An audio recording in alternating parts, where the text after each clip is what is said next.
Students, मेरे प्रिय छात्रों, मैं डॉक्टर ज्योति गुप्ता लेकर आ रही हूँ आपके लिए video lecture series for diploma course. यह video lecture series Rajiv Gandhi प्रौद्योगिकी विश्वविद्यालय भोपाल के डिप्लोमा पाठ्यक्रम के लिए विशेष रूप से तैयार की जा रही है, किंतु इस वीडियो लेक्चर सीरीज से इंजीनियरिंग के अन्य छात्र भी लाभान्वित हो सकते हैं। इस वीडियो लेक्चर सीरीज में हमारा विशेष प्रयास है कि हमारे छात्र सरलता से और सुगमता से तकनीकी विषयों के सिद्धांतों को समझ सकें, आत्मसात कर सकें। आज हमारा सब्जेक्ट है wireless communication and mobile computing, जो कि डिप्लोमा इन इंफॉर्मेशन टेक्नोलॉजी के 5th सेमेस्टर का विषय है। हम जो टॉपिक पढ़ने जा रहे हैं वो है cellular mobile architecture. Outcome of the module. At the end of the module students will learn about main components and architecture of cellular mobile communication. इस मॉड्यूल के अंत में हमारे छात्र जो हैं वो सेलुलर मोबाइल कम्युनिकेशन के मुख्य कंपोनेंट्स और सेलुलर मोबाइल कम्युनिकेशन के आर्किटेक्चर को समझ सकेंगे। Cellular mobile architecture. Main components of cellular mobile architecture: MS अर्थात मोबाइल स्टेशन, बीटीआर अर्थात बेस ट्रांसमीटर रिसीवर, बीएससी अर्थात बेस स्टेशन कंट्रोलर, एमएससी का मतलब मेन स्विचिंग सेंटर, एचएलआर का मतलब H home location register, VLR means visitor location register, EIR means equipment identification register, AUC is authentication centre and in the last OMC मतलब operation and maintenance centre. आइए हम एक एक करके इन सभी components को का कार्य समझेंगे। यहाँ पर एक फिगर दिखाया गया है जहाँ पर कि इन सभी कंपोनेंट्स को दर्शाया गया है और आपस में उनका कनेक्शन किस प्रकार का है वो भी दर्शाया गया है। सबसे पहले हम देखते हैं कि लेफ्ट साइड में यहाँ पर जो है मोबाइल स्टेशंस बने हुए हैं 3, जो कि वायरलेस माध्यम से अपने टावर से जुड़े हुए हैं। टावर में जो है बीटीएस स्टेशन अर्थात बीटीआर बेस ट्रांसमीटर रिसीवर यहाँ पर कनेक्टेड है। बीटीएस स्टेशन के बाद वायर से ऑप्टिकल फाइबर के थ्रू ये बीएससी से कनेक्टेड है। बीएससी के बाद जो है कनेक्शन एमएससी को जाता है। एमएससी से वीएलआर कनेक्टेड है, ओएमसी कनेक्टेड है, एचएलआर कनेक्टेड है, एयूसी कनेक्टेड है, ईआईआर कनेक्टेड है। और हम देखते हैं कि इस पूरे मोबाइल नेटवर्क का कनेक्शन लैंडलाइन टेलीफोन नेटवर्क अर्थात पीएसटीएन से भी है ना। तो इस प्रकार से ये जो फिगर है ये मुख्य रूप से पूरे जीएसएम आर्किटेक्चर जीएसएम मोबाइल के आर्किटेक्चर को दर्शाता है। अब हम एक एक करके इन सभी कंपोनेंट्स को का फंक्शन समझेंगे। सबसे पहले है मोबाइल स्टेशन। मोबाइल स्टेशन एक hand held device having transmitter and receiver to connect to the BTR. Mobile station जो है, और सेकंड पॉइंट देखते हैं, also several functionalities of smartphone. Mobile station एक हाथ में पकड़े जाने वाला डिवाइस है जिसको लेकर कि यूज़र जो है वो कहीं भी घूम फिर सकता है। वो मोबाइल हो सकता है, मूवेबल हो सकता है, और इस मोबाइल स्टेशन में बहुत सारे अदर फंक्शंस भी होते हैं जो कि इसको एक स्मार्टफोन बनाते हैं। लेकिन इसका जो मुख्य कंपोनेंट है वो है ट्रांसमीटर और रिसीवर, जिसके माध्यम से ये मोबाइल स्टेशन जो है अपने सेल साइट में लगे हुए बीटीआर से जुड़ता है और वायरलेस कनेक्टिविटी इसको मिलती है। मोबाइल स्टेशन के अंदर जो है सिम कार्ड भी होता है। मोबाइल स्टेशन के अंदर बहुत सारे दूसरे फंक्शंस भी होते हैं जिसको कि यूज़र यूज़ करता है। सेकेंड पॉइंट हम देखते हैं बीटीआर यानी base transmitter receiver. BTR is a radio transmitter receiver. BTR का फुल नेम में ट्रांसमीटर और रिसीवर लिखा हुआ है ना, यानी कि मुख्य रूप से इसमें एक ट्रांसमीटर है जो कि सिग्नल को भेजता है और एक रिसीवर है जो कि सिग्नल को रिसीव करता है ना। There are sector antennas installed on a tower to cover the geographical area called cell. ठीक है ना। तो जो बीटीआर स्टेशन जो है, बीटीआर जो है वो सेल के सेल साइट में लगा रहता है। सेल साइट जो है वो एक टावर के ऊपर एक टावर है, और ये टावर जो है अपने पूरे एरिया को, जोग्राफिकल एरिया जो जो जो कि सेल कहलाता है, उसमें अपना सिग्नल भेजता है। इस टावर के ऊपर एंटेनास लगे रहते हैं जिससे कि सिग्नल को ट्रांसमिट और रिसीव किया जाता है। इस तरह से एक बीटीआर जो है वो अपने पूरे सेल को कवर करता है और सेल के यूजर्स को सिग्नल की कनेक्टिविटी प्रदान करता है। नेक्स्ट पॉइंट देखते हैं, the base station maintains the communication between the network and the mobile users through a radio link. When a call is connected, 2 radio links are allotted to the user. यहाँ पर हम देखते हैं कि जो भी मोबाइल स्टेशन का user है, यानी मोबाइल फ़ोन स्मार्टफोन का यूज़र है, जब भी वो अपने कॉल कनेक्ट करता है, अपने BTR से कनेक्ट होता है, तब उसको 2 रेडियो लिंक्स प्रोवाइड होती हैं। एक रेडियो लिंक जो है वो अपलिंक कहलाती है और दूसरी रेडियो लिंक जो है वो डाउन लिंक कहलाती है। और इन 2 रेडियो लिंक्स के माध्यम से जो यूज़र है वो उसका फ़ोन जो है स्मार्टफोन वो अपने सेल के BTR से कनेक्ट हो जाता है। आगे देखते हैं, uplink user sends the data towards BTR, downlink user receives data from the BTR। तो अभी हम बात कर चुके हैं कि 2 रेडियो लिंक्स हैं, अपलिंक और डाउनलिंक। अपलिंक पर यूजर जो है डेटा जो है अपने सेल टावर को भेजता है और डाउनलिंक में यूजर जो है सेल टावर से डेटा रिसीव करता है। अगला इम्पॉर्टेंट कंपोनेंट जो है मोबाइल आर्किटेक्चर का वो है BSC, यानी कि बेस स्टेशन कंट्रोलर, है ना। इसका पहला काम है allots radio links to the users. Base station controller जो होता है, अगला पॉइंट भी पढ़ लेते हैं अपन, BSC controls and monitors a number of BTRs, यानी कि एक BSC के अंतर्गत कई सारे BTRs होते हैं। एक BSC ज़्यादातर 8 या 12 या 16 BTRs को एक साथ कंट्रोल और मैनेज करता है।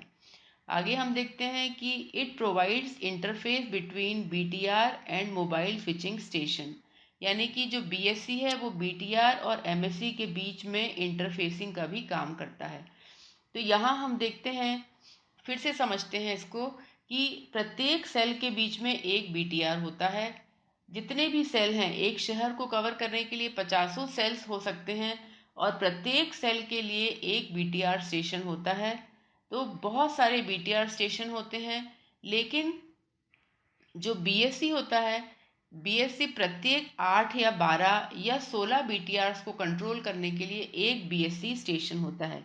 BSC स्टेशन का जो काम है वो यूज़र्स को रेडियो लिंक अलॉट करना होता है, यानी कि यूज़र्स को कौन सी कैरियर फ्रीक्वेंसी अलॉट की जाएगी वो कंट्रोलर जो है, बेस स्टेशन कंट्रोलर, वो डिसाइड करता है। इसी अलॉटमेंट के आधार पर जो BTR स्टेशन है वहाँ से सिग्नल उसी कैरियर फ्रीक्वेंसी पर यूज़र को जाएगा और यूज़र जो है उसको 2 रेडियो लिंक जो मिलती हैं वो जो है उन रेडियो लिंक्स पे कम्युनिकेट करेगा। लेकिन जो अलॉटमेंट का कार्य है वो BSC करता है। इसी तरह से BSC जो है BTR को और भी कंट्रोल करता है। BTR से कितना सिग्नल का पावर ट्रांसमिट होगा, कितना पावर रहेगा सिग्नल का, है ना, डायनेमिकली उसको कंट्रोल भी करता है। और BSC जो है वो BTR और MSC के बीच में इंटरफेस का भी कार्य करता है, क्योंकि बहुत सारे BTR से सिग्नल जो है वो मल्टीप्लेक्स होके BSC में आ रहा है और फिर BSC से एकजुट होकर सिग्नल जो है वो MSC तक जाएगा। तो BSC जो है वो सिग्नल की डेटा स्पीड को भी कंट्रोल करेगा कि MSC को जो सिग्नल पहुंच रहा है ना, वो सिग्नल जो है अलग डेटा स्पीड का है और जो सिग्नल BTR से निकल रहा है वो अलग डेटा स्पीड का है। इन दोनों डेटा स्पीड के सिग्नल को मैचिंग करने का काम भी BSC करता है। इस तरह से हम देखते हैं कि BSC का जो कार्य जो है वो बहुत ही इम्पोर्टेंट है। यहाँ पर हम देखेंगे MSC। MSC है मेन स्विचिंग सेंटर।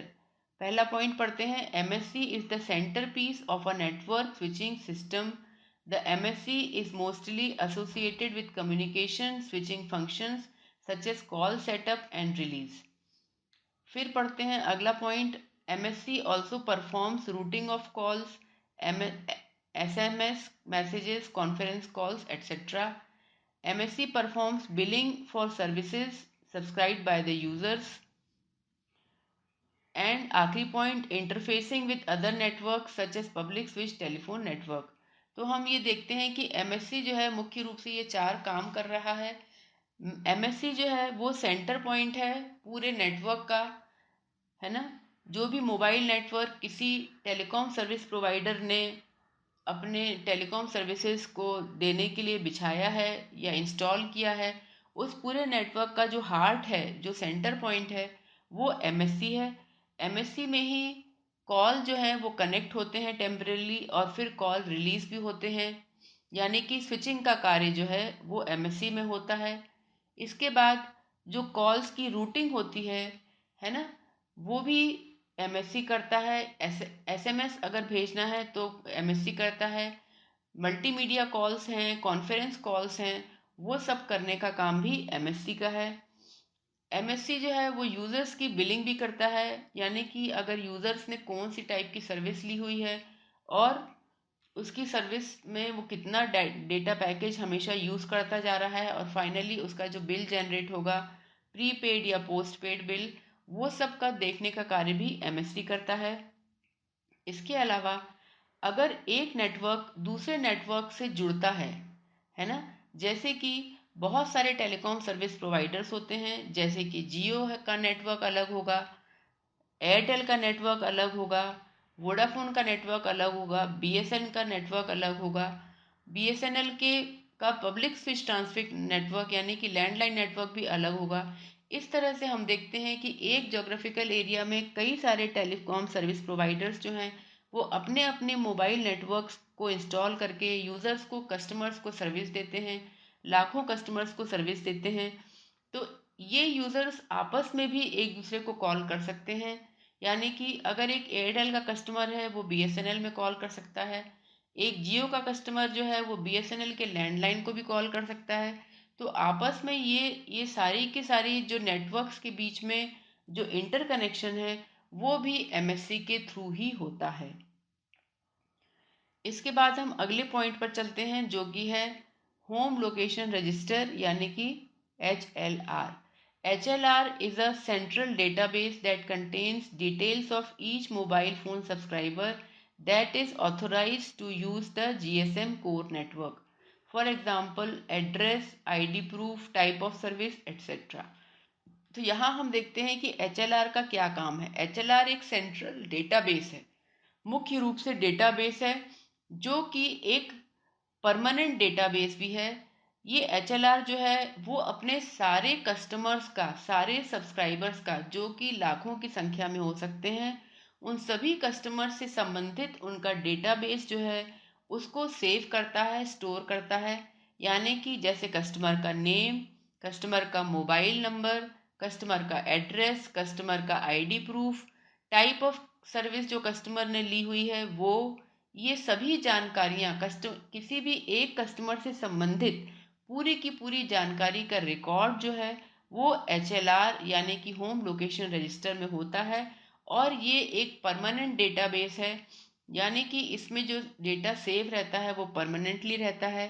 जब कभी यूज़र किसी दूसरे नेटवर्क में पोर्ट होके चला जाएगा, तब इसका जो पूरा डेटा है वो दूसरे नेटवर्क में के होम लोकेशन रजिस्टर में भेज दिया जाता है, और इस रजिस्टर में, इस होम लोकेशन रजिस्टर में उसके डेटाबेस जो है वो इनएक्टिव के रूप में हो जाता है।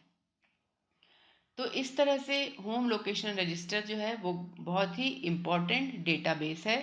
आगे हम चलते हैं वीएलआर की तरफ। वीएलआर का जो पूरा नाम है वो है visitor location register. Visitor location register यानी कि जो यूज़र्स इस होम सर्कल, इस टेलीकॉम सर्विस प्रोवाइडर के एरिया में विजिटर के रूप में आए हुए हैं रोमिंग की फैसिलिटी के अंतर्गत, उनकी इंफॉर्मेशन को विजिटर लोकेशन रजिस्टर जो है वो रखता है।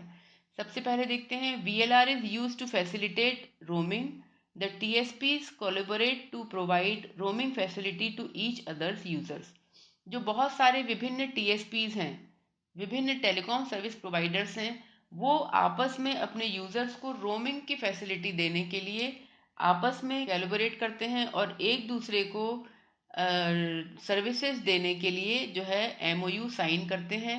इस तरह से यूज़र को जो है हमेशा कनेक्टिविटी मिलती रहती है, चाहे वो अपने होम सर्कल में हो या फिर वो रोम करके दूसरे टीएसपी के सर्कल में चला जाए, तब भी उसको टेलीकॉम की सारी सर्विसेज मिलती रहती हैं।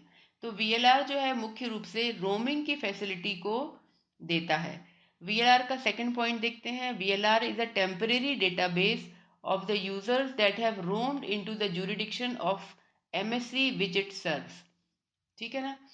तो जब यूजर्स जो है अपने होम सर्कल को छोड़कर दूसरे टेलीकॉम सर्विस प्रोवाइडर के सर्कल में पहुंच जाते हैं तो वो वहां पर विजिटर कहलाते हैं, और उस दूसरे टेलीकॉम सर्विस जहां पर वो पहुंचे हैं उस TSP के VLR में उनकी रजिस्ट्री जो है थोड़े समय के लिए टेम्परेरीली उनकी पूरी इंफॉर्मेशन जो है वो सेव की जाती है ना। कि उस VLR में उस यूज़र का नाम, उस यूज़र का फ़ोन नंबर, वो यूज़र किस टेलीकॉम सर्विस प्रोवाइडर से आया है, उसका होम लोकेशन, है ना, उसकी पूरी इंफॉर्मेशन जो है, और वो किस BTR में घूम रहा है, ये सारी इंफॉर्मेशन जो है वो टेम्परेरीली VLR में सेव की जाती हैं। When any user leaves his home TSP circle and enters into other TSP circle, his information is registered in VLR. This data is released या erased when he moves out of the TSP circle। यानी जब तक कि ये visitor दूसरे TSP में है रहेगा तब तक उसका पूरा डेटा उस TSP के VLR रजिस्टर में विद्यमान रहेगा, सेव रहेगा और यूज़ किया जाता रहेगा। उसके बाद जब ये यूज़र उस टेलीकॉम सर्विस प्रोवाइडर के सर्कल को छोड़कर बाहर निकल जाता है ना, दूसरे सर्कल में चला जाए या अपने होम लोकेशन में आ जाए, तब उसका जो पूरा डेटा है वो VLR रजिस्टर से रिमूव कर दिया जाएगा। अर्थात ये जो है सुविधा टेम्परेरी सुविधा है, और ये जो रजिस्टर है वो एक टेम्परेरी डेटाबेस है। आगे जो है हम पढ़ेंगे EIR यानी equipment identification register. EIR is a database of IME numbers and associated IMSI numbers of MS registered with the TSP। तो इक्विपमेंट आइडेंटिफिकेशन रजिस्टर एक डेटाबेस है जो कि अपने सारे यूजर्स का, जितने भी यूजर्स उस TSP से जुड़े हुए हैं, रजिस्टर्ड यूजर्स हैं, उन सभी यूजर्स के फ़ोन नंबर का, है ना, उन जो भी फ़ोन नंबर यूज़ करते हैं, है ना, सारे के सारे यूज़र्स हैं वो फ़ोन यूज़ करते हैं, और प्रत्येक फ़ोन में एक IMEI नंबर जो है वो इम्प्रिंटेड रहता है, एंडोर्स रहता है ना। तो ये इक्विपमेंट नंबर जो रहता है, इस इक्विपमेंट नंबर को रजिस्टर करता है इक्विपमेंट आइडेंटिफिकेशन रजिस्टर। इस इक्विपमेंट आइडेंटिफिकेशन रजिस्टर का उपयोग कब होता है? जबकि आप किसी का फ़ोन चोरी हो जाए या फिर कहीं गुम जाए, है ना, तब जो है उस फ़ोन को, जो गुमे हुए फ़ोन को लोकेट करने के लिए EIR रजिस्टर काम आता है। क्योंकि प्रत्येक यूज़र जो है उसका जो इक्विपमेंट है, उसका जो फ़ोन है, उसका नंबर जो है EIR में सेव्ड रहता है, और जब कभी वो कॉल करता है तो हमेशा जो है उसका EIR नंबर भी उस कॉल के साथ एसोसिएटेड रहता है। इस तरह से अगर कोई फ़ोन जो है गुम गया हो तो आप जाकर अपने फ़ोन की जो है FIR रिपोर्ट पुलिस में ज़रूर लिखवा दें, है ना।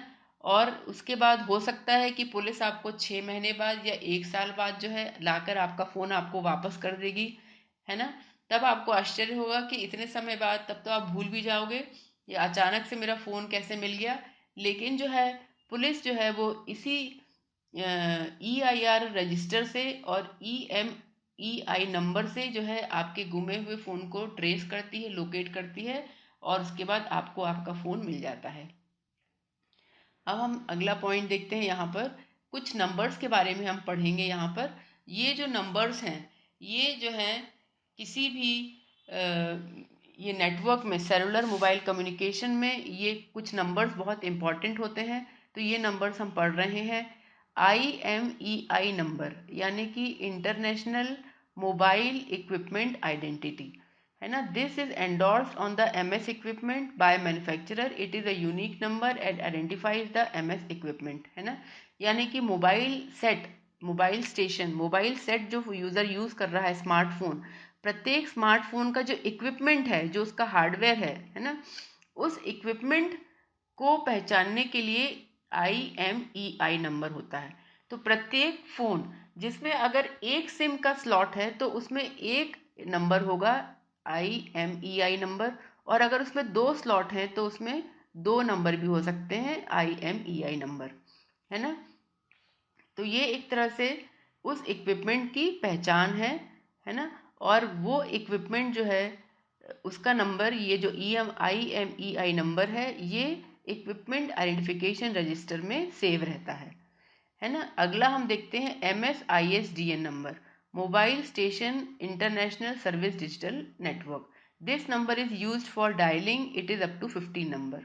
ये जो नंबर हम यूज़ करते हैं ज़्यादातर जब हम अपने नेटवर्क में रहते हैं, तो कोई भी हमको कॉल जब करता है तो हमारे जिस नंबर को वो डायल करता है वो ही नंबर जो है MSISDN नंबर कहलाता है।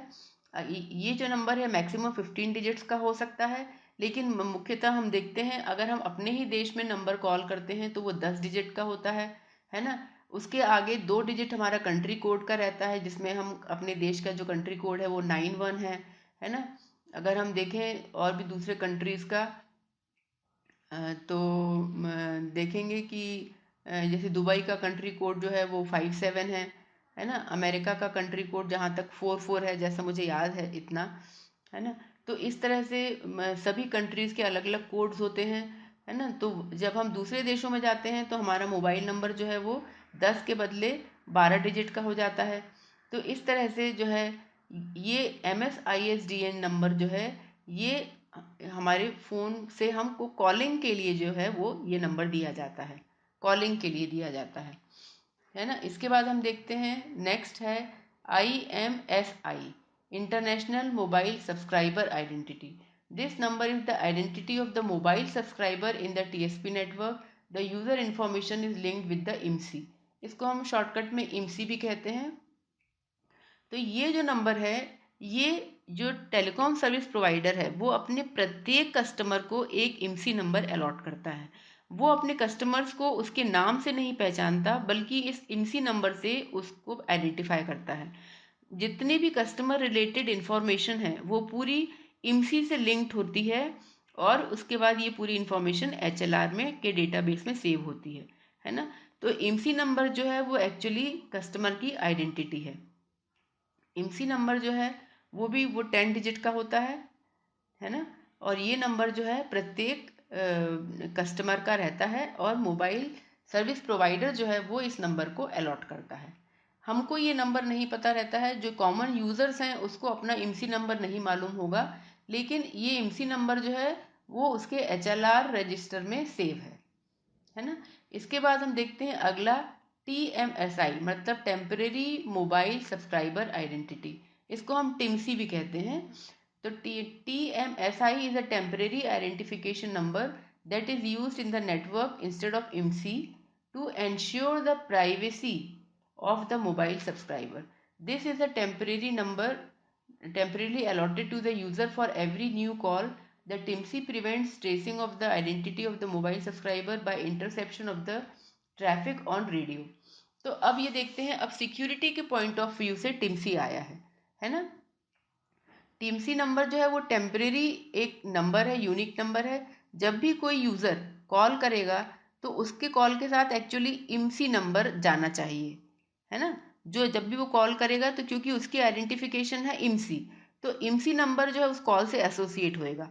लेकिन क्या है कि अगर कोई हैकर जो है वो इस कॉल को हैक कर ले, इंटरसेप्ट कर ले, है ना, तो उसको उस कस्टमर का IMSI नंबर पता चल जाएगा, और फिर बाद में वो इस IMSI नंबर से उसको मिसयूज़ कर सकता है ना। तो इसकी सेफ्टी के लिए जो है जब भी टिम्सी नंबर का को यूज़ किया जाता है ना, तो जब यूज़र कॉल करेगा तो उसके कॉल के साथ में ये जो टेम्परेरी नंबर अलॉट हुआ है TMSI, ये नंबर जो है वो इस कॉल के साथ जो है लिंक रहेगा, है ना।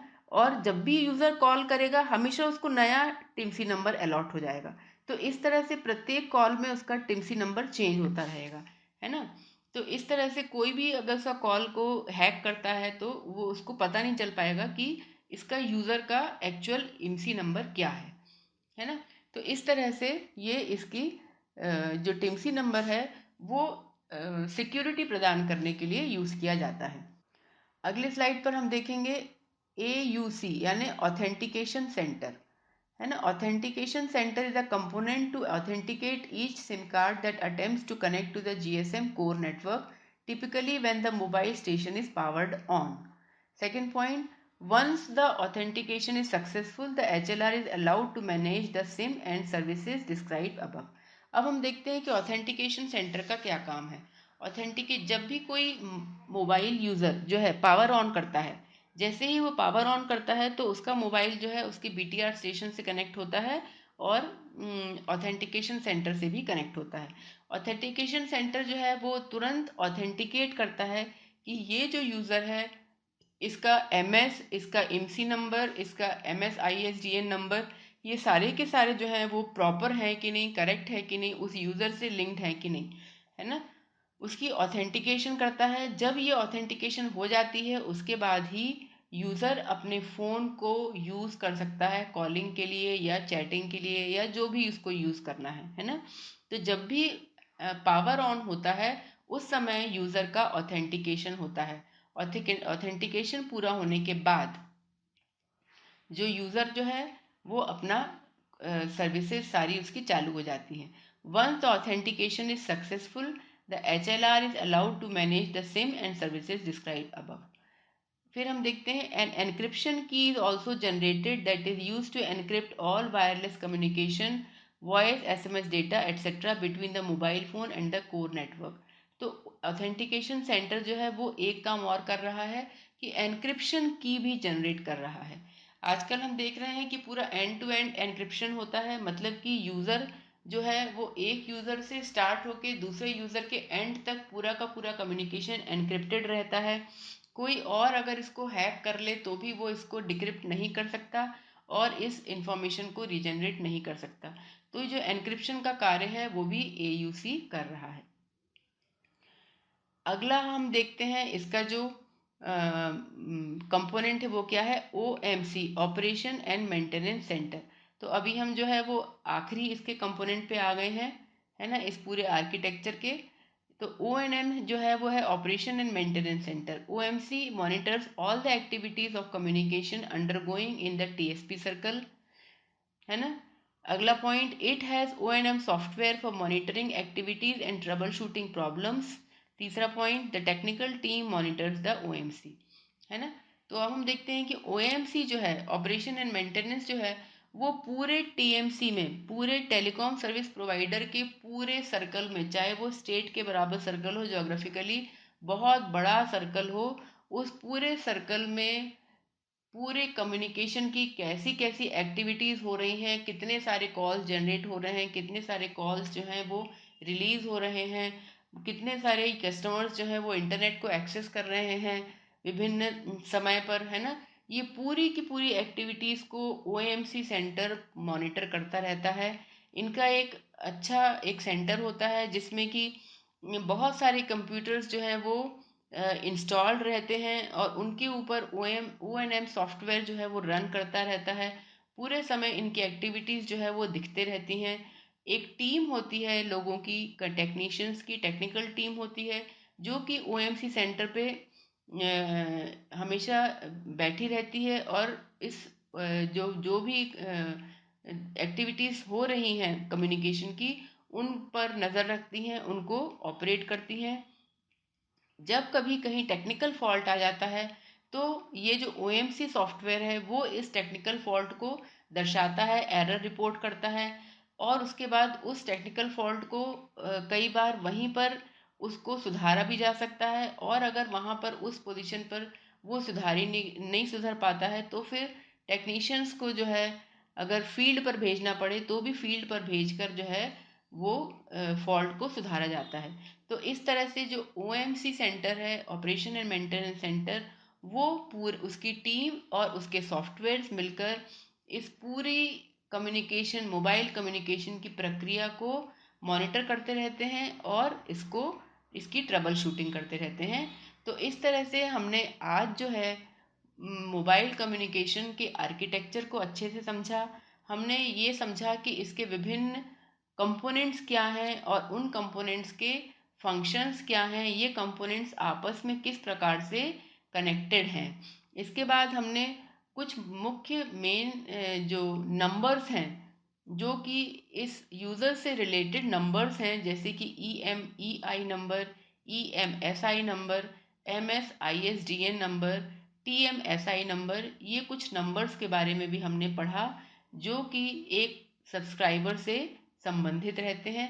तो मैं समझती हूँ कि मेरे स्टूडेंट्स को आज का लेक्चर अच्छे से समझ में आया होगा और इन्होंने बहुत पसंद किया होगा और एंजॉय भी किया होगा। Thank you to all the students.